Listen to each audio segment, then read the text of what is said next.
A man climbs out of the North Atlantic after 6 hours in freezing water, but his skin is as cold as the ice, and he has no detectable pulse at his wrists. When doctors finally measure his body fat, they find a layer of insulation that should only exist in a different species. To understand how 22-year-old Guðlaugur Friðþórsson survived the night of March 11, 1984, we have to look at the world he was born into. He lived in the Westman Islands, a small archipelago off the south coast of Iceland where the sea provides everything, but asks for a heavy price in return. Guðlaugur, known to his friends as Gully, was a helmsman on the Hellisey VE 503, a 75-ton steel fishing vessel. On that particular Sunday evening, the crew of 5 was working the rich fishing grounds off the coast of Hellisey. The air temperature had dropped to -2 degrees Celsius, and the wind was biting. The water below them was 5 to 6 degrees Celsius, a temperature that typically kills a human being in less than 45 minutes through cardiac arrest or drowning.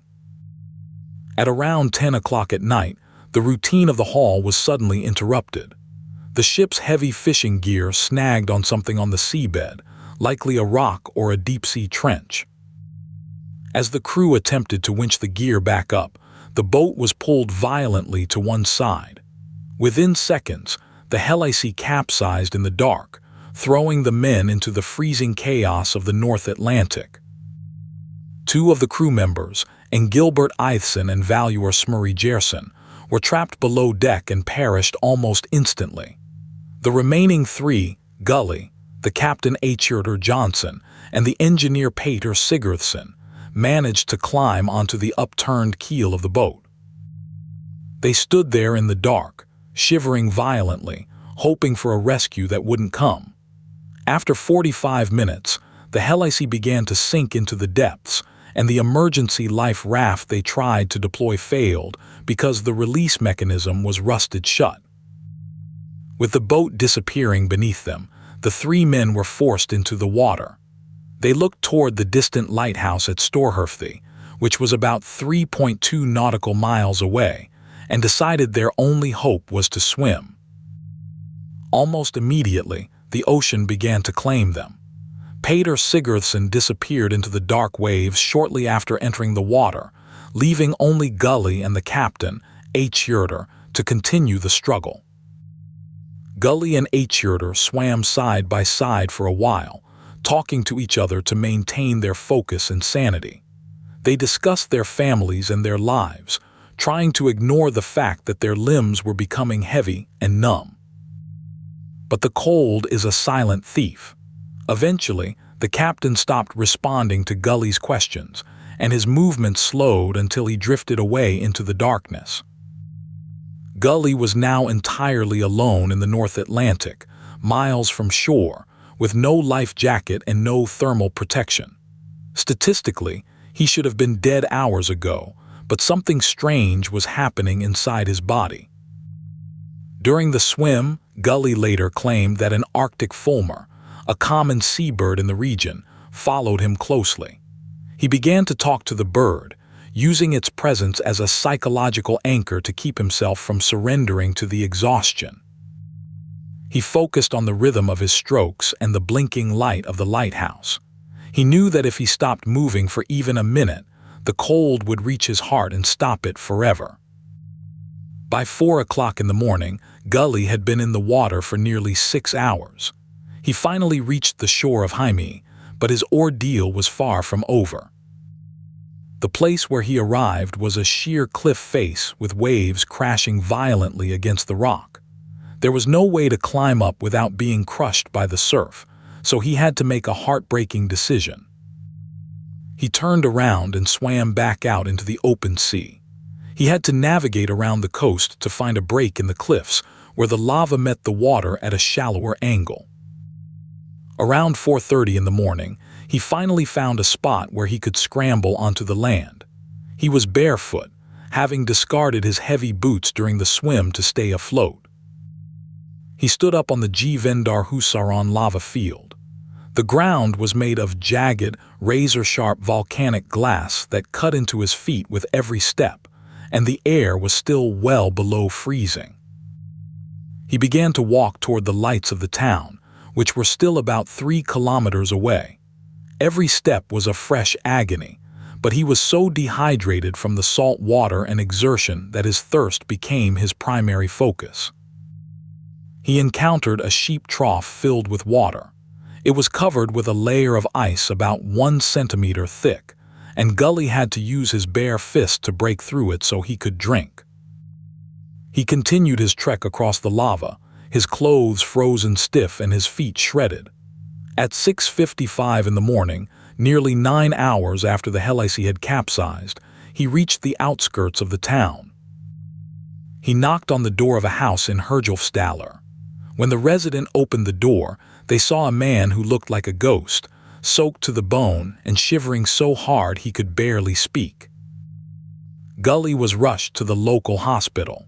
The doctors who treated him were baffled by what they saw. His core temperature was recorded at 34 degrees Celsius, which is significantly hypothermic, but he was completely lucid. Even more incredible was the fact that they could not find a peripheral pulse in his arms or legs. His body had undergone such extreme vasoconstriction to protect his organs that blood had almost entirely stopped flowing to his extremities. Gully recovered quickly, but the scientific community could not let the incident go. His survival defied every survival chart in existence, which suggested a person of his build should have been dead 4 times over. He was flown to London to be studied by Dr. William Keatinge, a world-renowned expert in hypothermia. What they found during their tests changed our understanding of human physiology. The researchers discovered that Gully's subcutaneous fat was 14 millimeters thick, which is roughly double the thickness of an average human. In some areas, like his abdomen, it reached 25 millimeters. But it wasn't just the thickness that mattered. His fat was unusually dense and solid, behaving more like the blubber found on a seal or a whale than typical human fat. This fat provided an incredible level of insulation, slowing the loss of heat from his core to the freezing water. Effectively, Gully was a biological outlier whose body was perfectly suited for a maritime disaster. Some accounts at the time claimed he had no pulse at all when he reached the hospital, though it is more likely that his blood vessels had simply tightened so much that a pulse could not be felt at the wrist. Despite his physical gifts, the psychological weight of being the sole survivor was heavy. Gully returned to his life in the Westman Islands, but he never forgot the 4 men he lost that night. He donated the money he received from various interviews and honors to the local rescue teams. He wanted to ensure that if anyone else ever found themselves in the water, they would have a better chance than his crew did. In the years that followed, Gully's story became a legend in Iceland and a staple of medical textbooks. He was often called the human seal, a title he accepted with his characteristic modesty. Researchers continued to study him for years, trying to understand if his fat was a result of genetics, his diet, or a lifetime of exposure to the harsh Icelandic climate. They found that while other people could be trained to tolerate the cold, nobody could replicate Gully's natural insulation. He was truly one of a kind. The memorial for the Hellisey at Storhurfthi lists the distance Gully swam as 3.2 nautical miles. To this day, swimmers from all over the world come to the islands to try and replicate his swim, though they do so in summer and with safety boats. Even under those ideal conditions, many athletes find the distance and the temperature nearly impossible to overcome. It puts into perspective just how miraculous Gully's feat was in the middle of a winter storm. Gully lived a quiet life after the accident, eventually passing away in August of 2024 at the age of 62. He remained a symbol of resilience and the incredible untapped potential of the human body. The story of the Hellisey is a reminder that the line between life and death is often thinner than we think, and sometimes the human spirit can force the body to do the impossible. Gully didn't just survive a shipwreck. He rewrote the rules of biology through sheer will and a body that refused to freeze. While the science of his fat layer is fascinating, it was his decision to turn back into the sea and find a better landing spot that truly saved his life.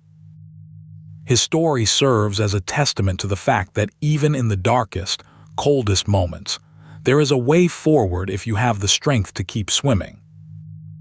Guðlaugur Friðþórsson remains a hero in the eyes of his people, a man who faced the North Atlantic and won. His legacy is one of survival, science, and the enduring mystery of the human seal. Subscribe to Interesting Stories for more incredible true accounts from history.